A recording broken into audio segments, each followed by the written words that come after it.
வணக்கம். ரொம்ப கஷ்டமான வேலைகளை எல்லாம் ரொம்ப ரொம்ப சுலபமா செய்யறதுக்கு ஒரு ரகசியம் இருக்குன்னு சொன்னா நம்புவீங்களா?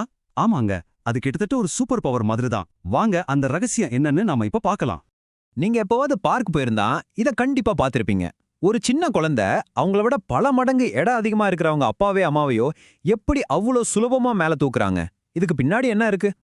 இதுல ஆச்சரியப்பட ஒண்ணுமே இல்ல. இதுக்கு எந்த மந்திரமும் தேவையில்ல. இதுக்கான பதில் நம்ம எல்லாருக்கும் ரொம்ப பிடிச்ச ஒரு விளையாட்டுல ஒளிஞ்சிருக்கு. அதுதான் சீசா. ஓகே, அப்போ அந்த உண்மையான ரகசியம் என்னன்னா எளிய இயந்திரங்கள். ஆமாங்க, இதுதான் நமக்கு அந்த சூப்பர் பவரை கொடுக்குது. மலை மாதிரி தெரியற வேலைய கூட ஒரு சின்ன கல்ல நகர்த்துற மாதிரி ரொம்ப சுலபமா செஞ்சு முடிக்க உதவுது. சரி, நம்மளோட முதல் சூப்பர் கருவியை பத்தி தெரிஞ்சுக்கலாமா? இதோட பேரை நெம்புகோல். வாங்க, இது எப்படி வேலை செய்யுதுன்னு நாம இப்ப பார்க்கலாம்.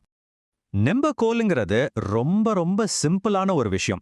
ஒரு கம்பி மாதிரி ஒரு பொருள் இருக்கும், அதுக்கு கீழே ஒரு ஆதார புள்ளி. அதுதான் நாம ஃபல்க்ரம்னு சொல்றோம். நீங்க அந்த கம்பியோட ஒரு முனையை கீழே தள்ளுனீங்கன்னா போதும், அதோட இன்னொரு முனை தானாவே மேல போகும். அவ்வளவுதான். இத நீங்க இப்பவே கூட செஞ்சு பார்க்கலாம். ஒரு பென்சிலை எடுத்து டேபிள் மேல வைங்க. அதுதான் நம்மளோட ஆதாரம். இப்போ அதுக்கு மேல ஒரு ஸ்கேலை வைங்க. ஸ்கேலோட ஒரு ஓரத்துல கொஞ்சம் வெயிட்டான ஒரு புத்தகத்தை வச்சுட்டு இன்னொரு ஓரத்தை உங்க விரலால லேசா அழுத்தி பாருங்க. என்ன ஆச்சரியம்! அந்த புத்தகம் எவ்ளோ ஈஸியா மேல போகுது பாத்தீங்களா? நீங்க குடுக்கிற சின்ன சக்தி ஒரு பெரிய எடைய தூக்குது. இதுதான் நெம்புகோலோட மேஜிக். இப்போ உங்களுக்கு புரிஞ்சிருக்கும்னு நினைக்கிறேன். நம்ம பார்க்ல விளையாடுற சீசா கூட ஒரு பெரிய ஜாலியான நெம்புகோல் தான். நடுவுல இருக்கிற அந்த கம்பி தான் ஆதாரம். ரெண்டு பக்கமும் நம்ம உட்கார்ற சீட்டு தான் அதோட முனைகள். இதுக்கு இன்னொரு சூப்பரான உதாரணம் நம்ம வீட்டிலே இருக்கு. நம்ம கூல்ட்ரிங்க்ஸ் பாட்டில் திறக்க பயன்படுத்துற ஓபனர் இருக்கே, அதுவும் ஒரு வகையான நெம்புகோல் தான்.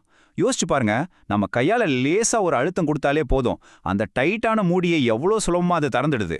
ஓகே, நம்மளோட அடுத்த சூப்பர் கருவிக்கு போலாமா? இதோட பேரு கப்பி. இதுவும் ரொம்பவே சுவாரஸ்யமான ஒண்ணு. கப்பினா என்னன்னா ஒரு சக்கரம். அந்த சக்கரத்துல ஒரு கயிறு சுத்தி இருக்கும். இதோட சூப்பர் பவர் என்ன தெரியுமா?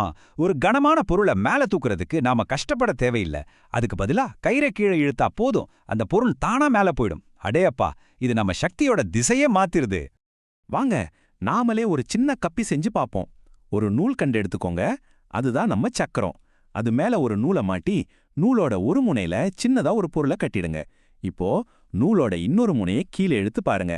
பாத்தீங்களா அந்த பொருள் எப்படி அழகா மேல போகுதுன்னு? இதை நாம நம்ம ஊர் திருவிழாக்கள்ல கூட பார்க்கலாம். கோயில் கொடிமரத்துல அவ்வளோ உயரத்துக்கு கொடி ஏத்துறாங்க இல்லையா?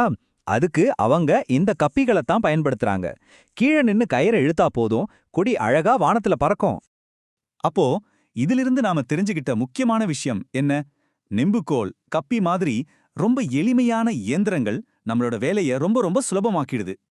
இதோட அறிவியல் ரகசியம் இதுதாங்க. ஒரு வேலையை செய்ய நாம நம்மளோட முழு பலத்தையும் பயன்படுத்த தேவையில்லை. ரொம்ப குறைவான சக்தியை பயன்படுத்தினாலே போதும். இதுதான் இந்த இயந்திரங்களோட தாரக மந்திரம். ஆமா, ஒரு சின்ன தள்ளுறதுலயோ இல்ல இழுக்கிறதுலயோ ஒரு பெரிய பொருளை நகர்த்த முடியறது தான் உங்க சூப்பர் பவர்.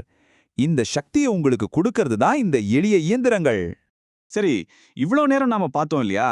இப்போ நீங்க ஒரு சின்ன விஞ்ஞானியாக போறீங்க. உங்க திறமையை காட்ட ரெடியா? உங்களுக்காக ஒரு சின்ன சவால். வீட்ல இருக்கிற ஐஸ்கிரீம் குச்சிகளை எடுத்து ஒரு சின்ன ரப்பரையோ இல்ல கூழாங்கல்லையோ ஆதாரமா வச்சு உங்க சொந்த மினி சீசாவை செஞ்சு பாருங்க. அத வச்சு உங்களால என்னென்ன பொருட்கள் எல்லாம் தூக்க முடியுதுன்னு முயற்சி பண்ணி பார்த்துட்டு அசத்துங்க.